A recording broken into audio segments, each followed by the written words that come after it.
할렐루야. 네, 밤예배에 나오신 여러분들을 주의 이름으로 환영하고 축복합니다. 우리 옆에서 인사합시다. 밤예배 잘 나오셨습니다. 인사합시다. 오늘은 저녁 때 또 갑자기 비가 와서 비 오는 밤예배 안 드리는 시대에 비까지 오는데도 여러분 이렇게 많이 나오고 하나님께 예배드리는 여러분들을 주의 이름으로 축복합니다. 이게 대단하신 겁니다. 저 제정신이 아닙니다. 한번 옆 사람 인사하실까요? 대단하십니다. 인사하십시오.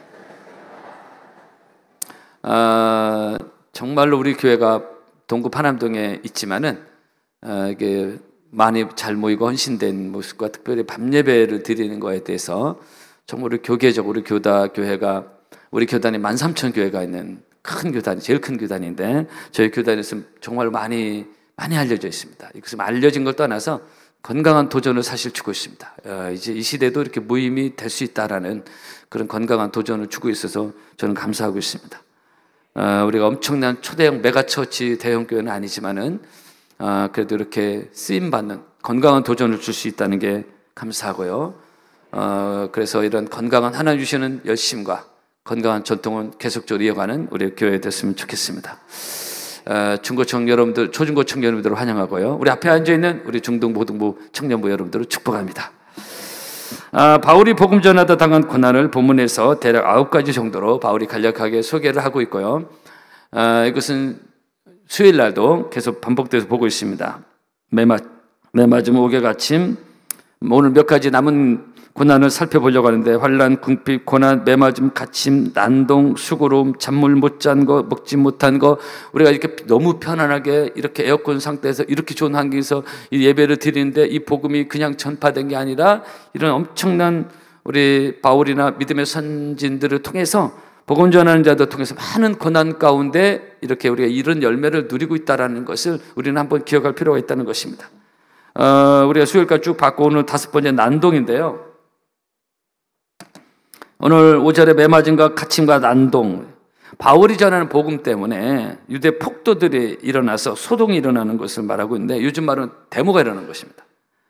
왜 복음 전하는 얘기예요? 유대교가 무슨 예수님이 하나님의 아들이고 뭐 구원자냐 얘기 인정하지 않는 것입니다. 지금도 그들 유대인들은 인정하지 않고 있습니다. 이렇게 복음이 편만하게 전파됐건만 아직도 많은 유대인들은 예수를 인정하지 않습니다. 사도행 13장에 보면은 안디옥에서 유대인들의 폭동이 일어났습니다. 복음을 전한 것에서 듣기 싫다는 거예요. 루스드라에서도 일어났고요. 에베소에서도 그런 일이 일어났습니다.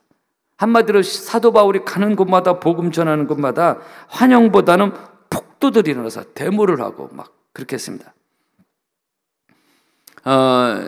지금 우리나라 마음대로 복음을 전할 수 있잖아요. 우리 복음 전한다고 전도한다고 저 지하철 앞에서 전도한 누가 데모합니까? 근데 사도 바울은 복음 전하는 곳에 데모가 폭도들이 나왔습니다. 데모 정도나 죽이려고 했습니다. 아주 극렬 유대주의자들이 바울을 죽이려고 했어요. 이런 어려운 가운데서 복음이 로마에 증거되고 열방 가운데 복음이 증거되는데요. 여러분 복음이 증거되는 곳에는 어디나 크고 작은 소동과 폭동과 어려움들이 지금도 있습니다. 저는 지금도 선명히 기억하는데 저 어렸을 때 초등학교 때 저 이제 고원로 목사님 오셔서 처음 이곳에 1970년 교회를 시작하시면서 교회가 막 성장하기 시작할 성령으로 교회가 막 성장하기 시작할 때 가만히 주변에서 지켜본 게 아니라 동네 주변에 위협도 있었고요, 소동이 있었고 또 이거 어떤 한 분은 이제 오래전에 다른 데로 이사가지고 지금 소천하셨지만은 죽으셨지만은 집요하게 그분의 아주 좀 성향이 좀 좋지 않은 분이었습니다. 뭐 누가 이름을 제가 실명은 얘기할 수 없고 지금도 그분이 선명히 제가 기억나요. 그분이 와서 막 주일날 월요일 아무 때나 찾아와서 목사 나오라는 거예요. 그 마당에서 저희 아버님 딱 세워놓고 약간 그냥 깡패적인 길들도 있어요. 그래가지고 막 다 거치고 왜 시끄럽게 하냐고요. 왜 시끄럽게 하냐고요. 굉장히 위협을 가했고요. 그리고 주일날에는 그때는 뭐 창문도 요즘 이런 창문이 잘 안 돼 있는 70년대라 이게 밖에 냄새와 더위가 다 들어올 때였어요. 그 약간 여기 옆에는 냇가가 지금 다 복귀가 돼 있는데 냇가가 흘러가고 있는데 그 냇가에다가 똥을 퍼내는 거예요. 자주 그랬습니다. 그 똥 냄새가 막 그냥 천지를 지금 교회에 다 들어오는 그 냄새. 그 예배를 방해하는 거예요. 교회가 성장하는 것을 극렬 반대하고 그렇게 했습니다. 많은 위협을 가했고 제가 초등학교 때 그렇게 보면서 제가 뭐 어떻게 할 수 있는 건 아니잖아요. 막 계속 당하는 그 아버님을 보면서 내가 초능력이 있다면 저놈을 확 휘어잡아가지고 지붕에 올려가지고 난리를 치고 싶은데 그런 생각을 그때 초능력 무슨 드라마 그런 연재되는 뭐 드라마가 있었어요. 미국에서 건너온 그걸 생각하면서 그런 생각을 많이 했던 적이 있습니다. 그 사탄 마귀가 이 복음이 전해져 이 파남교회 이렇게 크게 성장할 것은 아무리 귀신은 귀신 같지 않을게 이걸 막아보려고 온갖 짓을 다 했고요, 온갖 위협을 가했고 그 언론에서 엄청 스트레스 받았습니다. 그럼에도 불구하고 하나님의 나라 확장은 중단될 수가 없었고 그분은 어디 가셔서 어떻게 하다가 갑자기 교통사고 가셨어요. 여러분 파랑교회가 여기까지 온 거 하나님의 은혜인 것이고 이렇게 구석에 처박혔던 우리 교회가 이 교계에서 이렇게 본이 되고 도전이 되는 성장하는 교회가 된 건 큰 하나님의 은혜인 것이고 나 된 것은 하나님의 은혜라고 했는데 파랑교회가 여기까지 온 것도 하나님의 은혜인 것입니다. 할렐루야. 하나님의 나라는 중단될 수가 없다. 데모하고 난동을 치지만 유대인들이 그렇게 했는데 복음이 중단됐습니까? 여기까지 파남동까지 왔지 않습니까? 전 열방 가운데 원주민까지 다 가고 있어요. 그래서 결국 진리는 살아서 하나님의 나라는 계속적으로 확장되는 역사가 일어날 것이고 우리가 그 가운데 쓰임받는 저와 여러분 되었으면 좋겠습니다. 이런 난동을 통해서 복음이 증거된 것은 사도 바울뿐만 아니라 수많은 곳에서도 마찬가지고 우리 교회도 마찬가지입니다. 그리고 여섯 번째는 사도 바울이 복음 전하다 당한 고난 수고로움의 고난입니다. 오늘 오전입니다. 무슨 얘기냐? 사도 바울은 손수 천막업을 하면서 자비랑 선교했습니다. 누가 뭐 선교비를 막 대준 것도 아니고 뭐 무슨 파송교회 시스템이 있는 것도 아니니까 천막업, 이게 본인이 원래 직업도 아니었을 건데 어쨌든 또 이렇게 그 선교 자금 필요하니까 손수 천막업을 하면서 자비랑 선교했습니다. 이것이 결국 발전돼서 오늘날 선교의 큰 방향 중에 하나가 텐트메이커라고 해가지고 이 자비랑 선교사를 말하는데 텐트를 만드는 이게 여기 사도 바울에서 나온 겁니다. 천막업을 통해서 한 이것이 그래서 이거 오늘날 이 텐트메이커 자비랑 선교사는 선교사라는 이름을 가지고 들어갈 수 없는 그런 공식적인 지역 이슬람권이다. 이런 데는 그런 지역에 정식 자기 선교사를 못 들어가 미셔너리를 못 들어가니까 자기 정식 직업을 갖고 들어가서 선교를 합니다. 예를 들어 태권도라든가 컴퓨터라든가 의사라든가 여러 가지 다양한 쪽 비즈니스라든가 이런 걸 통해서 선교를 하는데 그 주된 목적은 거기서 돈을 벌려는 게 아니라 기본적 선교 작업을 벌긴 하지만은 그게 주된 것이 아니라 그것은 텐트메이커라 해서 이 텐트메이커라는 말이 장막을 짓는 사람인데 그 유래가 바로 사도 바울의 천막의 업에서 시작된 것이고 오늘 중요한 선교 사역의 한 방향이 됐다 이겁니다. 그런 복음 전하기 쉽지 않은데 친히 익숙하지 않은 천막업을 하면서 선교 작업을 마련하면서 지금 선교사들이 무슨 후원하잖아요. 이런 시스템이 없다 보니까 이런 복음 사역을 했다 이게. 이런 수고로움을 통해서 오늘 이렇게 편하게 듣고 있는 복음이 여기까지 전해졌다는 것입니다. 할렐루야. 우리는 늘 감사하며 신앙생활을 해야 줄로 믿습니다. 여러분도 복음 전하기 위해서 전도하기 위해서 개인의 물질을 쓰시는 분들이 있을 것입니다. 김치도 마련한다든가 어떤 선물을 마련한다든가 그래서 영혼을 위해서 투자되는 그 모든 수고는 주님께서 보실 때 아름다운 수고가 되는 것이고 주님께서 100배로 보고 주실 줄로 믿습니다. 그 선교하는 국가들이 영국이 그 해가 지지 않는 그 나라에 엄청난 선교적인 물량을 쏟아부었을 때 그런 나라가 되고 미국도 마찬가지입니다. 국가적으로나 개인적으로 교회적으로 마찬가지입니다. 선교의 이런 열정과 물질을 쏟아부을 때 하나님께서 거기에 합당한 은혜와 보상으로 채워주실 줄로 믿습니다. 7번째입니다. 어떤 고난으로 복음이 증거되느냐? 잠을 못 자는 고난이었습니다. 사도 바울은 굉장히 이 고난에 대해서 어떻게 복음이 증거됐는가 해서 디테일하게 말하고 있습니다. 오늘 5절에 이 잠을 못 자는 고난이 나오고 있습니다. 세워진 교회에 대한 염려, 전도 여행 일정의 어떤 급박함, 이런 거. 사도 바울은 급했어요. 그러니까 여기도 전해도 저기도 전해도 복음 전할 곳이 많은 거예요. 그런 것에 대한 마음의 어떤 거룩한 부담으로 잠을 못 자는, 또는 때로는 종종 차가운 감옥에 투옥되다 보니까 잠을 또 못 자는 거예요. 사도 바울은 어디 편하게 맘 편하게 잘 수 있는 여건과 환경이 없었습니다. 제가 지난 수요일도 말씀드렸지만 2019년 우리 성지순례 때 그 이태리에 가서 사도 바울이 있었던 감옥을 봤는데, 와, 어떻게 이런 데서 살 수 있었을까라는 상상도 못할 그 열악한, 그냥 흙땅인데 어떻게 거기서 잠을 자겠어요? 사도 바울은 정말로 복음을 전하면서 잠을 편하게 잘 수 있는 상황이 못 됐었습니다. 그냥 사도 바울이 복음 전했는가 보다 이렇게 우리는 듣는데, 구체적으로 사도 바울의 이 본문의 내용을 보면요, 정말로 잠을 못 자는, 잠을 편히 잘 수 없는 이런 고난이 있었습니다. 이 가운데서 복음이 증거됐다는 것입니다. 여러분, 예수님도 누가복음 9장에 여우도 굴 있고 공중의 새도 집이 있거니와 인자는 머리도 곳이 없다는 그런 말씀을 하시는데, 예수님 역시 이 지상에 계신 동안 어디 만판 편하게 주무실 수 있는 여건 상황이 없었던 것을 예수님 말씀하셨습니다. 오늘 본문의 사도 바울도 마찬가지입니다. 성도 여러분, 주무십니까? 성도 여러분, 우리가 살기 어렵다 할지라도 우리는 그래도 집에서 잘 수 있는 방이 있지 않습니까? 그죠? 이불을 덮고 잘 수 있고, 오죽자나 집일지라도 우리는 쉴 수 있는 집이 있어요. 내 집으로 등기가 안 됐을지라도. 여러분, 그것만 해도 우리의 형편은 사도보다 낫고요, 예수님보다 훨씬 낫습니다. 그러니까 우리는 감사해야 되는 것입니다. 그런 것 중에 생각 감사할 게 많아요. 여러분, 주기철 목사님은 신사참배 거부 발언하고 그뒤 끌려가서 집 한 번 귀가하지 못하고 차지정국 중에서 그냥 죽었습니다. 여러분, 수많은 우리의 믿음의 선배들이 다 그런 고난을 받았어요. 편하게 복음이 증거되지 않았습니다. 사도 바울, 사탄 마귀가 복음이 편하게 증거되도록 놔두질 않은 거예요. 그래서 잠 못 자고 이런 고난이 있었습니다. 현재 북한의 지하교회 얘기를 제가 어떤 영상을 통해서 듣고, 그분은 11월에 모시겠는데 얘기를 통해서 참 새롭게 지금 북한의 지하교회 어떻게 살고 있고 어떻게 신앙생활을 하는지 제가 좀 들을 수 있었습니다. 여러분, 우리가 듣는 이 복음은 그런 고난 속에서 핀 꽃입니다. 고난의 용광로를 통과하고 오늘 우리에게 전해진 복음인 것입니다. 그러므로 우리는 복음을 들을 때마다 기뻐하고 감사하고, 따라합시다. 감사하라. 우리 감사할 일이 너무 많아요. 이렇게 좋은 환경에서 감사할 일이 너무 많아요. 근데 이런 환경에서도 감사하지 못하고 원망하고 그러면 되겠습니까? 늘 감사하며 기쁨으로 신앙생활하는 여러분 되기를 축복합니다. 우리 옆사 인사하실까요? 감사합니다. 인사합시다. 감사하며 인사해야 돼. 늘 우리 감사 입에 배야 됩니다. 감사가 입에서. 저는 하루에도 수십 번씩 감사한다고 생각해요. 감사를 찾으면 끝도 없습니다. 근데 원망을 찾으면 끝도 없어요.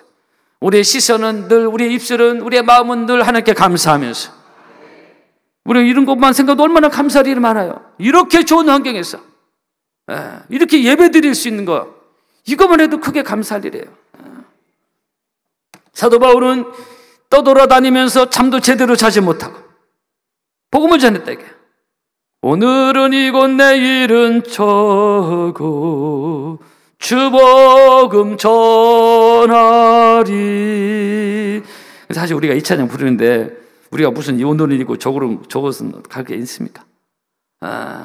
우리가 생명을 걸고 잠을 못 자면서 전해진 이 놀라운 복음이라는 보화를 우리가 늘 사랑하고, 그리고 전도하고 감사하면서 기쁨으로 남은 6개월 금년도 잘 달려가는 바람의 성도 여러분 되기를 바랍니다. 8번째입니다. 먹지 못하며 고난을 말하고 있습니다. 5절입니다. 사도 바울은 복음 때문에 당하는 고난을 비교적 구체적으로 나열하는데, 먹지 못하는 고난이 바로 이것이었습니다. 사실 우리가 몇 번 얘기를 들었는데, 지금 우리나라는 어렵다 하더라도 그래도 보편적으로 아주 먹는 것만 따져 아주 굉장히 잘 먹는 나라에 우리가 들어가 있습니다. 전 세계 음식세 제일 많이 나오는 나라가 코리아입니다. 여러분, 우리나라 5,000년 역사에 이렇게 배 터지게 먹은 때가 있었는가? 있었습니까? 몇십 년 전에 보릿고개가 있었습니다.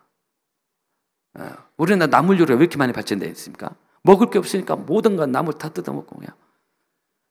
이게 바다에 있는 미역이네, 김, 이거 먹는 우리나라밖에 없지 않습니까? 이제 세계적인 K푸드가 됐지만은 먹을 게 없으니까. 근데 우리나라 이렇게 잘 먹고 있어요. 제가 유럽에 6년 살아봤잖아요. 10회는 2년, 영국에 4년.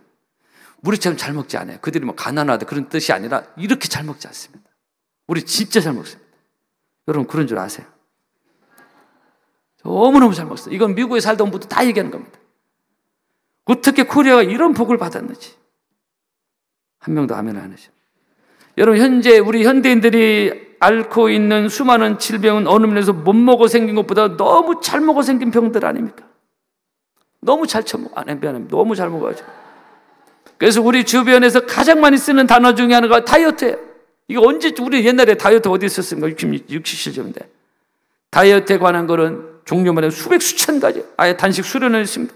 단식 클리닉이 있습니다. 현대인들의 고민은 뭡니까? 어떻게 하면 살을 빼냐? 어떻게 하면 뱃살을 빼냐? 어떻게 하면 믿음이 좋아질까 고민하는 것보다는 어떻게 하면 살을 뺄까 고민. 그러나 사도 바울은 먹고 싶어도 먹을 것이 없었어. 전도하면서 지치고 배고파도 먹을 게 없었어요. 누가 널 챙겨주는 사람도 없고, 옆에 뭐 부인 있는 것도 아니고, 집도 없고, 전도하고 피곤해서 집에 가서 쉬면서 밥을 먹어야 될 텐데 사도 바울은 그런 여건이 되지 않았다는 것입니다. 그런다고 해서 이 복음이 전한 거야 된 거예요. 바울은 굶는 것을 밥 먹듯이 한 겁니다. 그러니까 보면 이거 쓴 거예요. 오죽했으면 사도 바울이 내가 먹지 못한 고난을 겪었다고 말하고 있지 않습니까? 여러분, 사랑하는 성도 여러분, 그래서 우리는 사도 바울에 비하면 우리는 너무나 잘 먹고 있고요.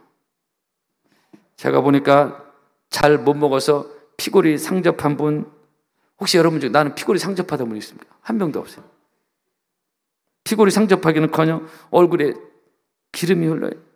삼겹살 기름이 흐르고 있습니다. 여러분, 성도 여러분, 우리가 잘 먹는 만큼 감사하면서 더욱 힘 얻어서 주를 위해 충성하는 여러분 되기를 축복합니다. 잘 먹고 자 60만 원 사는 것이 아니라 오늘 제일 주일 낮에도 잃어버린 시간에 대해서 말씀해요. 자기만 원 돈 싸서 자기 자식에 물려줄 생각만 이런 한심한. 한번 따라합시다. 감사하면서 힘 얻어서 그 힘으로 주를 위해 충성하고 복음을 위해서 전도도 하고 이렇게 힘들게 전도한 우리 믿음의 선배들 등은 복음이 여기 증거되는데 이렇게 힘 얻어서 전도도 하고 충성하고 요즘 우리 교회 이렇게 전도 붐이 일어나고 교육기관에 전도 붐이 일어나고 교회적으로 행복전도도 다시 일어나고 좋은 현상입니다. 열매가 있고 없고는 하나님이 하실 일이고 우리 청년들도 나가서 지하철 4호선에서 또 전도하는 거를 계획을 세우고 있습니다. 이렇게 우리가 이렇게 힘을 쓰는 것이 바로 그 고난 속에서 복음을 지키고 생명을 걸고 전수해준 믿음의 선배들에 대한 보답이기도 한 겁니다. 우리에게 전해진 놀라운 십자가 복음, 이 복음이 더 활발하게 우리를 통해서 이 지역의 여러분을 통해서 우리 교회를 통해서 증거되어지는 열매가 있기를 주의 이름으로 축복합니다. 저도 청년 때 스페인 단기 선교 2년 가가지고 매일 전도 나갔습니다.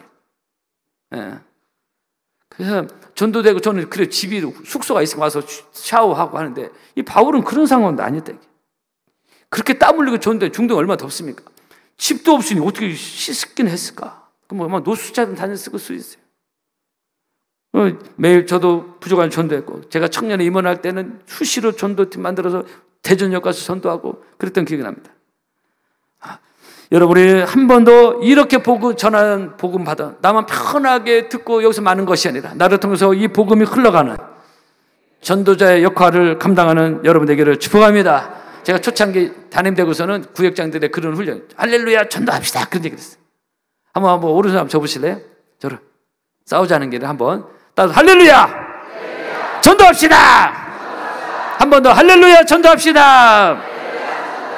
한 번 더 할렐루야 전도합시다. 앞으로 구호를 이렇게 외쳐야 되겠어요. 전도를 하든 안 하든. 그래 자꾸 전도를 인식하는.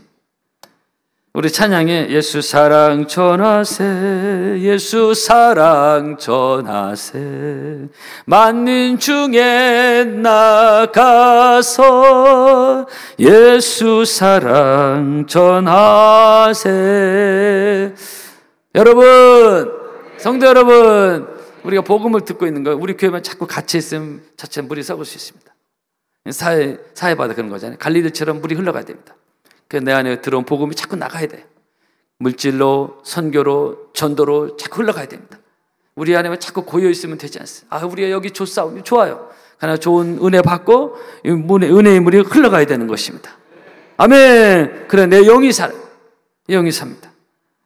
저는 옛날 그 시편에서 매일 전도 열매는 별로 없어요. 모르게 하나님 하시니까. 근데 전도하고 너무나 기쁘더라고요. 그런 기억이 납니다. 그래서 주의 일은 어떤 것이 기쁘다라는 것을 확인할 수 있습니다. 우리가 이 복음을 사랑하고 예수를 전하면서 그럴 때 주님이 당연히 영광을 받으시고, 아까 말씀드린 대로 복음을 전하면서 생명을 걸고 복음을 전한 수많은 우리 믿음의 선배들이 저 하늘나라에서 함께 기뻐하고 하나님께 영광을 돌릴 것입니다.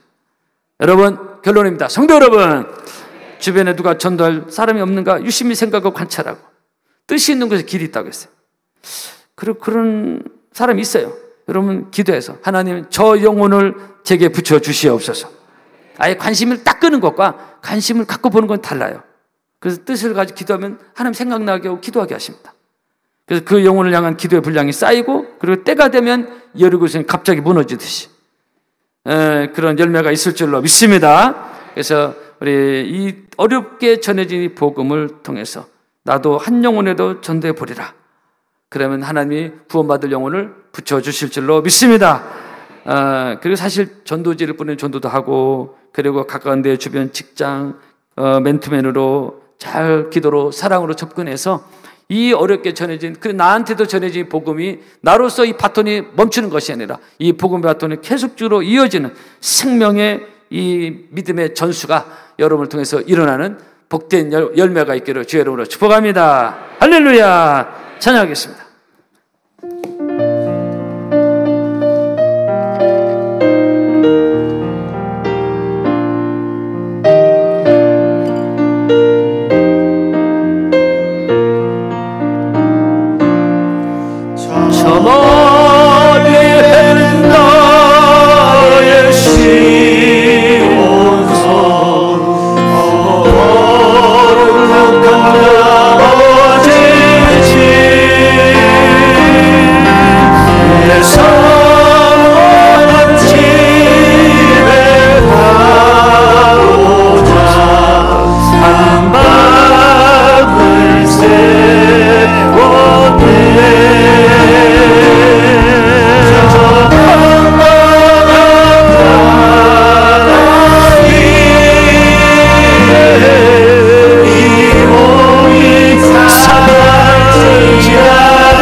우리가 이렇게 편한 환경에서 듣는 복음은 이런 과정을